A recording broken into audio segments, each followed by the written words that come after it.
दोस्तों, जहां एक तरफ आज पूरे देश में कोरोना संक्रमण लगातार फैलता जा रहा है, वहीं 5 राज्यों में होने वाले विधानसभा चुनाव को लेकर के जिस तरह से भीड़ इकट्ठी की जा रही है, इस मामले पर देश के गृह मंत्री अमित शाह को लेकर के अब लोगों ने सवाल खड़े कर दिए हैं और लोगों ने देश के गृह मंत्री अमित शाह को बुरी तरह से फंसा दिया है।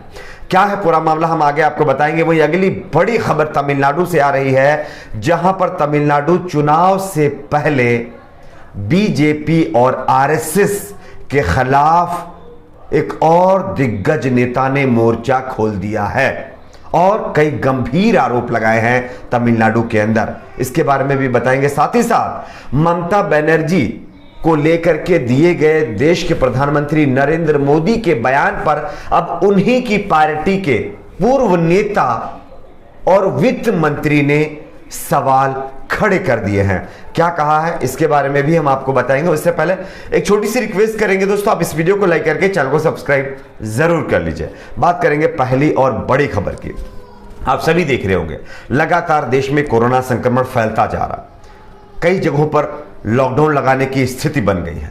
उसके बावजूद भी आज हमारे देश का प्रतिनिधित्व करने वाले नेता अपनी रैलियों के अंदर किस तरह से भीड़ इकट्ठी कर रहे हैं, इसकी तस्वीर मैं आपको दिखा रहा हूं।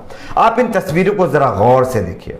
यह तस्वीर किसी एक पार्टी के नेता की नहीं है, चाहे कांग्रेस हो, चाहे बीजेपी हो, चाहे टीएमसी हो, चाहे सीपीआई हो, चाहे अदर पार्टी हो, सभी पार्टियों की रैलियों के अंदर किस तरह से भीड़ इकट्ठा हो रही है, आप लोगों ने तस्वीर देखी होगी।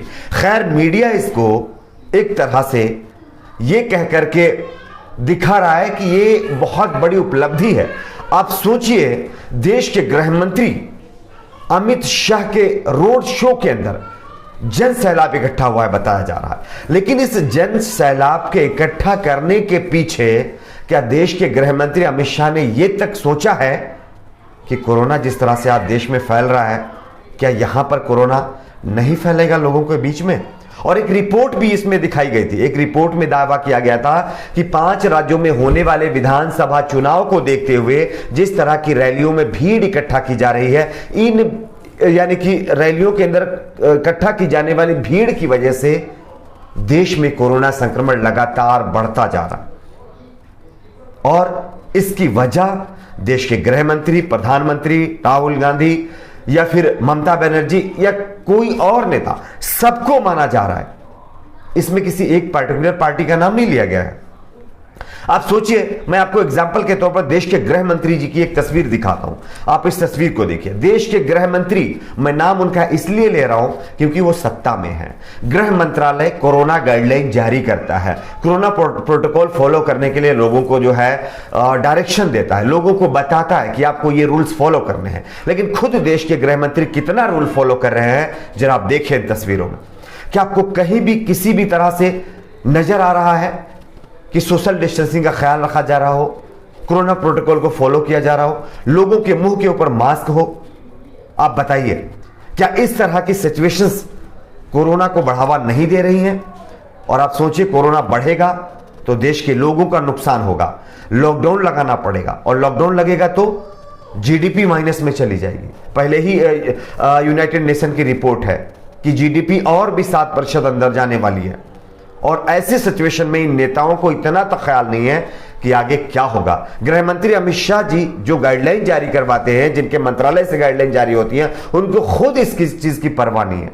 लेकिन कोई आम जनता अगर यही काम कर देता तो उसके ऊपर केस दर्ज कर दिए जाते, उसको अंदर कर दिया जाता या उसको मार मार के जो है भरता बना दिया जाता उसका। लेकिन यहां पर नेताओं के लिए कोई गाइडलाइन नहीं है।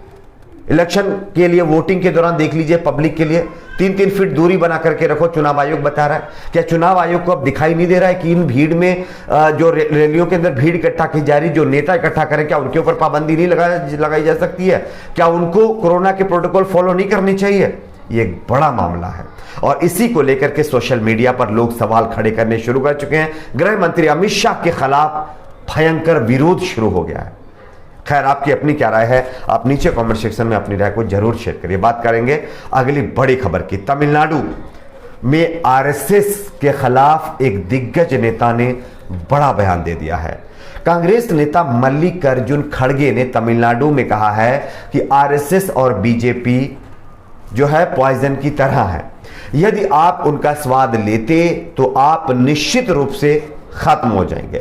किसी तरह वे कर्नाटक पहुंचे हैं, यानी कि कर्नाटक के बारे में उन्होंने बताया किसी तरह से आरएसएस बीजेपी कर्नाटक पहुंच गए हैं और उस जहरीली विचारधारा को तमिलनाडु और पुडुचेरी में भी प्रवेश करने की अनुमति आप लोग बिल्कुल ना दें।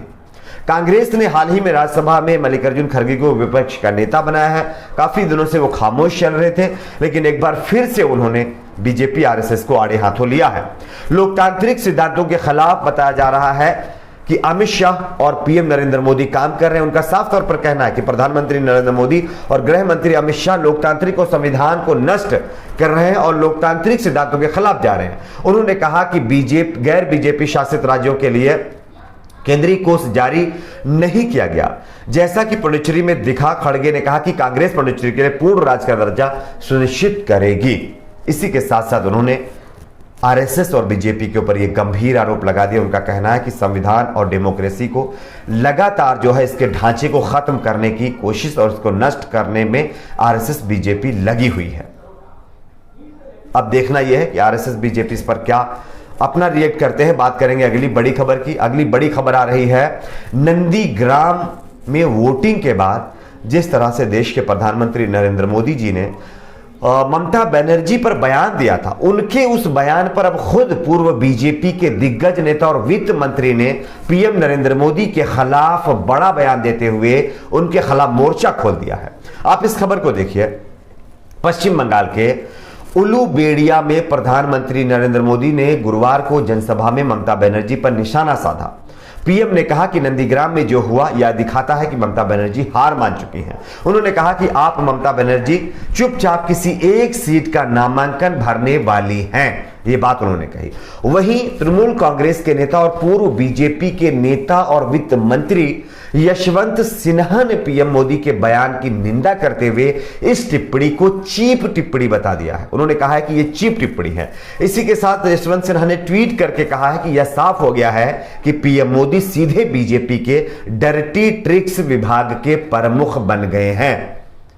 उनकी ओर से ममता बनर्जी के किसी दूसरी सीट से चुनाव लड़ने का मुद्दा उठाना ऐसे समय जब नंदीग्राम में मतदान चल रहा है अब तक की सबसे सस्ती और सबसे चीप टिप्पणी देश के प्रधानमंत्री नरेंद्र मोदी जी की तरफ से की गई है। और उन्होंने कहा है कि इस तरह की टिप्पणी एक प्रधानमंत्री के ऊपर शोभा नहीं देती। अब आप भी बताइए कि यह टिप्पणी कैसी है, क्या आगे यशवंत सिन्हा का यह ट्वीट सही है या नहीं।